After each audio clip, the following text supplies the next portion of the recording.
Kok bisa ya segerombolan rebel atau pemberontak di bawah organisasi Taliban mengalahkan 10.000 tentara Amerika well-equipped bersenjata super lengkap. Juga ada 300.000 tentara pemerintah Afghanistan yang dibiayai oleh Amerika lebih dari $1 triliun atau 8 kali APBN Indonesia diam tak berkutik dengan Taliban. Atau memang ada tangan lain yang ingin mempermalukan Biden dan mengecilkan Amerika di bawah administrasi Partai Demokrat tersebut. Apakah ini artinya kemenangan kaum nasionalis melawan cabalis? Globalis cabal yang mengontrol dunia dilawan oleh Taliban yang tidak pakai masker dan tidak menjalankan protokol kesehatan WHO? Faktanya tak ada COVID tuh di Taliban. Tentara uneducated bermodal nyali besar bisa mengalahkan Amerika yang benar aja. Hal ini bisa jadi inspirasi bahwa kita bisa mengalahkan siapapun kalau kita memutuskan jadi nasionalis sejati, membela bangsa dan negaranya sendiri. Emangnya masih perlu asing bernegara itu? Demikian New Mind bertanya. Kembali ke topik, Putin dan Trump adalah dua sahabat sejati. Kekalahan Trump dengan kecurangan kotak suara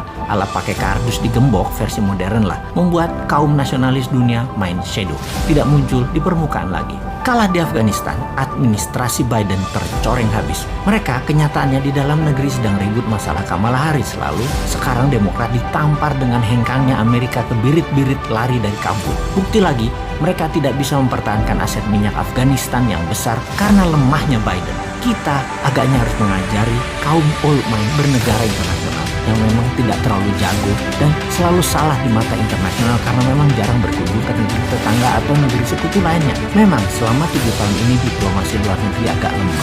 Jarang sekali ngurusi luar negeri. Pada 80% penduduk kita atau kebutuhan kita tergantung dengan luar negeri, terutama cara ekonominya saat ini dikelolanya. Faktanya 80% ngurusi politik dalam negeri saat ini dan kebijakan yang diambil selalu yang populis, yang rakyat suka. Itu aja yang keputusannya dibuat, bukan yang benar. Apa salah emangnya memilih bernegara populis dan urusan semua dalam negeri, terutama politik? Ya tidak akan salah.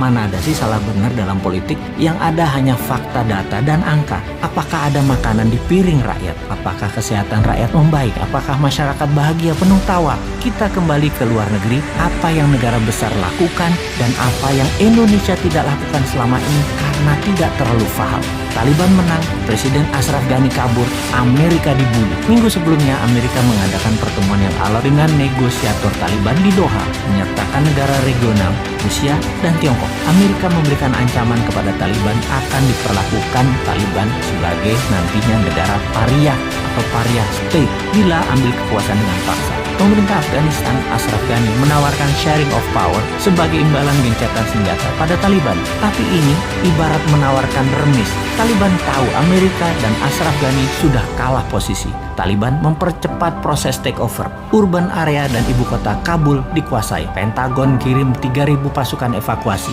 UK, Inggris, mendeploy 600 prajurit. 1.000-an troops dipindahkan ke Qatar. 1 brigade dengan 4.000 personel tempur siaga di Kuwait. Jumlah totalnya kira-kira ada 8.000 pasukan available dideploy ke Afghanistan bila situasi memburuk. Ternyata tidak action juga. Tiongkok yang paling diuntungkan. Setidaknya bisa mempengaruhi Taliban untuk menyingkirkan para militer Uighur. Koridor Wakhan akan menjadi penting sebagai geopolitical hotspot yang akan menghubungkan Tiongkok ke Asia Barat dan Middle East. Ekstraksi mineral disepakati dalam pertemuan Taliban dan Tiongkok di Beijing beberapa minggu sebelum Taliban menang.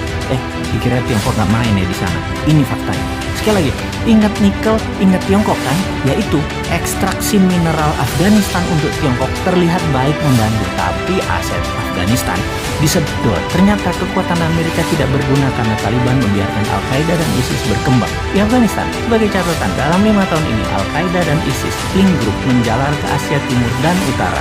Pecahan grup ekstremis Taliban dan simpatisan Al-Qaeda dan ISIS saat ini ditemukan di banyak negara Afrika, bahkan di Filipina, juga Indonesia. Sungguh, kemenangan Taliban di Afghanistan juga bisa menjadi booster bagi kelompok radikal di tempat lain. Sekaligus bukti war on terror belum selesai. Pemerintah nasionalis Indonesia di dalam negeri perlu mempercepat konsensus menghabisi gerakan pemahaman keras far-right ekstremis sebagai pekerjaan rumah kalau ingin aman ke depannya. Di luar negeri, mainkan seperti Tiongkok, ambil benefit ya air keruh. Paham? Enggak, ya wes, tunggu 2024 kita praktekkan nanti.